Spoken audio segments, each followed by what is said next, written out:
Ecco così che fanno ingresso nel piano vasca i ragazzi dell'anno 2003-2004, sempre dei 200 d'orso.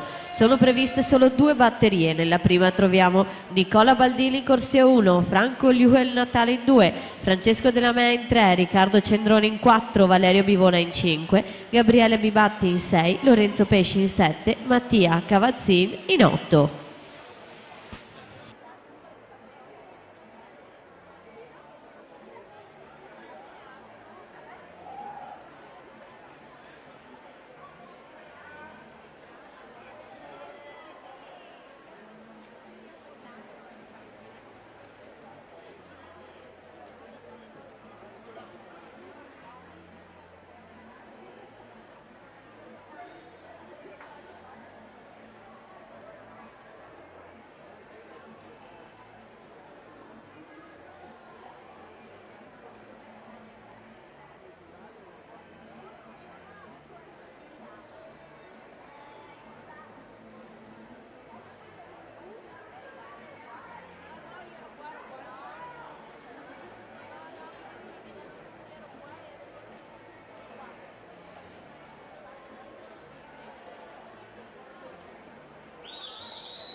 Nicolò Rosso intanto 35,98, i suoi terzi 50 metri, atleti in acqua tutti del 2005, quindi primo anno di categoria ragazzi, nuoteranno in quest'anno 2019 i loro primi campionati italiani giovanili, Riccione a marzo e Roma nel mese di agosto. Nicolò Rosso quindi per il team Veneto, 2:17,26 il crono di riferimento, nuota 2:18,15, quindi secondo miglior tempo.